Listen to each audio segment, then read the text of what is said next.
Internet জগতে dark web কি এইটা নিয়ে আমাদের মধ্যে অনেক কিউরিসিটি আছে। আমরা অনেকেই জানতে চাই, অনেকেই জানি, আবার অনেকেই জানি না যে এই ডার্ক ওয়েবটা কি, এটা কেন ব্যবহার করা হয়, কিভাবে ব্যবহার করা হয় এবং ওখানে বেসিক্যালি কি কি কাজ হয়। আজকের এই ছোট্ট ভিডিওটার মাধ্যমে আমি আপনাদেরকে একটা বেসিক ধারণা দেওয়ার চেষ্টা করব ডার্ক ওয়েব কি, ডার্ক ওয়েব কিভাবে ব্যবহার করা হয় এবং ডার্ক ওয়েবে বেসিক্যালি কি কি কাজ হয়। তো তাহলে চলুন একবারে লাইক সাবস্ক্রাইব করে আমরা মূল ভিডিওতে ঝাঁপিয়ে পড়ি। প্রথমে আমরা জানবো যে ডার্ক ওয়েবটা কি। ডার্ক ওয়েবটা হচ্ছে মূলত ইন্টারনেটের একটা গোপন জগৎ, যেখানে 90 থেকে 95% কাজই হচ্ছে অবৈধ। এগুলা ইন্টারনেটে সচরাচর বৈধতা নাই বলে এই জিনিসগুলো ডার্ক ওয়েবে হয়। তো কী কী কাজ হয় এটা আমরা ভিডিওর আরও শেষের দিকে গিয়ে আলোচনা করব। প্রথমে আমরা ডার্ক ওয়েবটা কি এটা একটু বোঝার চেষ্টা করব। ডার্ক ওয়েবটাকে আমি যদি পুরো ইন্টারনেট জগৎটাকে একটা শহরের সাথে তুলনা করি, তাহলে পুরো ইন্টারনেট জগৎটা হচ্ছে তিন ভাগে বিভক্ত। একটা হচ্ছে সারফেস ওয়েব, একটা হচ্ছে ডিপ ওয়েব এবং আর একটা হচ্ছে ডার্ক ওয়েব। এখন পুরো ইন্টারনেট জগৎটা যদি একটা শহর হয়, এই শহরের যেই রাস্তাগুলো দিয়ে পাবলিক সচরাচর চলাফেরা করে, যে মেন রোডগুলো আছে, এইটা হলো এই শহরের সারফেস ওয়েব। আর ইন্টারনেটে এই সারফেস ওয়েবের মধ্যে আছে কি, বিভিন্ন সামাজিক যোগাযোগ মাধ্যম, ইনস্টাগ্রাম, টিকটক, টুইটার, লিঙ্কডইন, আরও অন্যান্য যেসব সামাজিক যোগাযোগ মাধ্যমগুলো আছে। যেই সামাজিক যোগাযোগ মাধ্যমগুলোতে আপনার ঢুকতে তেমন বেশি অ্যাক্সেস লাগে না, আপনি জাস্ট একটা ইমেল আইডি দিয়ে এন্ট্রি নিলেই আপনি ওখানে অবাধে ঘোরাফেরা করতে পারেন। নেক্সট স্টেপটা হচ্ছে ডিপ ওয়েব। ডিপ ওয়েবটা, ইন্টারনেটের ডিপ ওয়েবটা হচ্ছে ওই যে শহরের সাথে আমরা কল্পনা করেছি, সেই শহরের বিল্ডিং, বিভিন্ন বাসস্থান, অফিস আদালত, যেগুলোতে নর্মালি আপনি চাইলে ঢুকতে পারবেন না, ওখানে তালা মারা থাকে। আপনি চাইলে হুট করে একটা অফিসে ঢুকে যেতে পারবেন না, আপনি চাইলে হুট করে কারো বাসায় ঢুকতে পারবেন না। হ্যাঁ, আপনি পারবেন, অবশ্যই ওই অফিসের পারমিশন নিয়ে বা ওই বাসার লোকজনের পারমিশন নিয়ে আপনাকে ঢুকতে হবে। এখন ইন্টারনেটে এই ডিপ ওয়েবে যে জিনিসগুলো আছে, যেমন বিভিন্ন ব্যাংক অ্যাকাউন্ট বা ব্যাংকের বিভিন্ন ওয়েবসাইট, তথ্য, যেগুলোতে আপনি চাইলে হুট করে প্রবেশ করতে পারবেন না। তারপরে আপনার আছে আমাদের যে এনআইডি ইনফরমেশন যে সার্ভার, মোবাইল সিম রেজিস্ট্রেশনের সার্ভার, জন্ম নিবন্ধনের সার্ভার, এই সার্ভারগুলোতে আপনি চাইলে হুট করে অ্যাক্সেস করে যে কারো তথ্য কিন্তু আপনি নিয়ে আসতে পারবেন না। আপনি পারবেন, অবশ্যই পারমিশন সাপেক্ষে আপনি ওখানে ঢুকতে পারবেন, বা নির্দিষ্ট একটা পারমিশন দেওয়া থাকে, ওইটুক পর্যন্তই আপনি ঢুকতে পারবেন।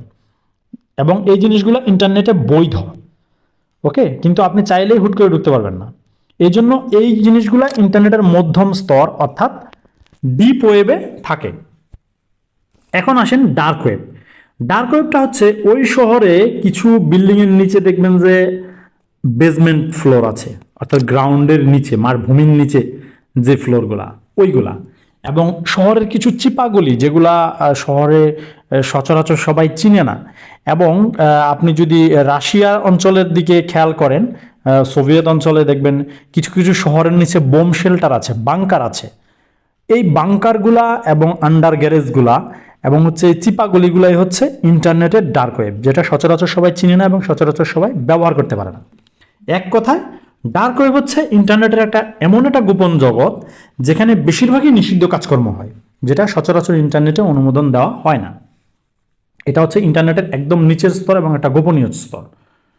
তো এখন আমরা আজকে জানবো এই ডার্ক ওয়েবে কি কি কাজ হয় এবং কিভাবে এটা ব্যবহার করতে হয়।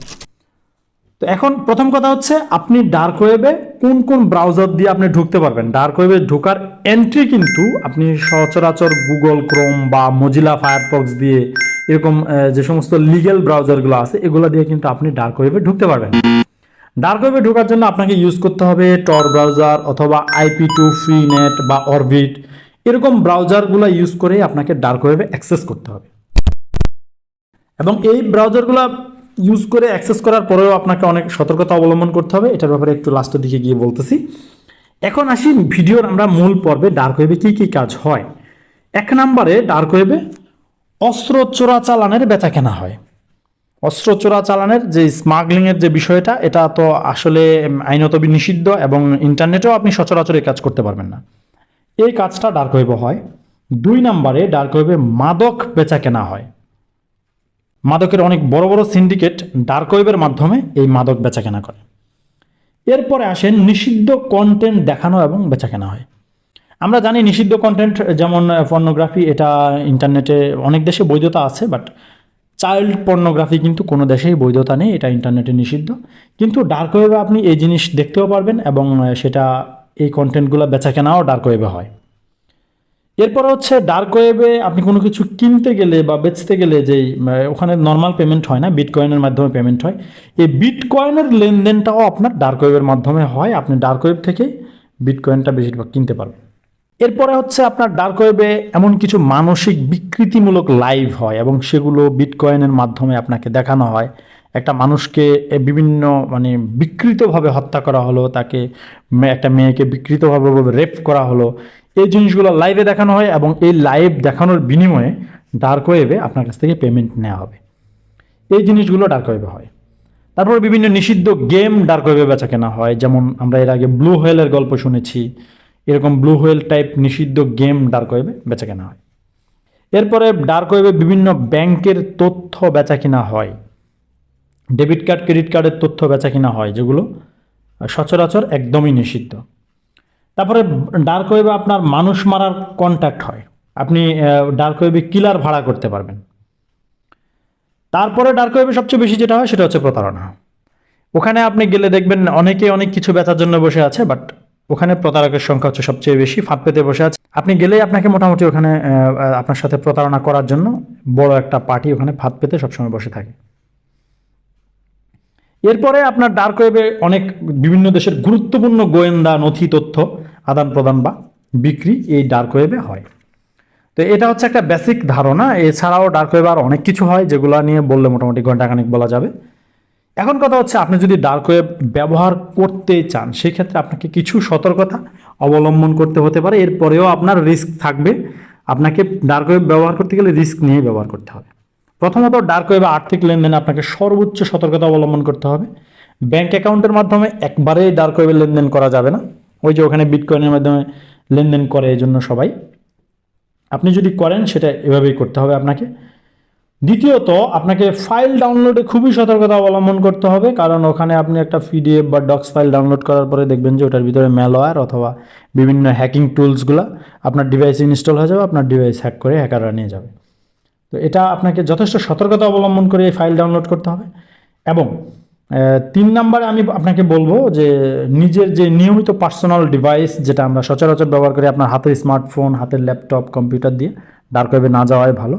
অতিরিক্ত একটা সেপারেট মোবাইল ফোন, ল্যাপটপ দিয়ে আপনি যাবেন, যেটা আপনি হ্যাকিং হয়েছে বুঝলে সাথে সাথে আপনি ওটাকে রিস্টার্ট দিয়ে ফেলবেন এবং এতে আপনার কোনো প্রবলেম হবে না, আপনার ব্যক্তিগত কোনো তথ্য চুরি যাবে না। এমন একটা ডিভাইস থেকে ইউজ করবেন যেখানে আপনার ব্যক্তিগত কোনো তথ্য নাই, কোনো ব্যাংকের কোনো অ্যাপস ওখানে ইনস্টল করা নাই, অর্থাৎ ওই ডিভাইসটা হ্যাকিং হলেও হ্যাকার আপনার কোনো ব্যক্তিগত তথ্য চুরি করতে পারবে না। এরকম একটা ডিভাইস এই ডার্ক ওয়েবে প্রবেশের জন্য ব্যবহার করা হচ্ছে সবচেয়ে নিরাপদ।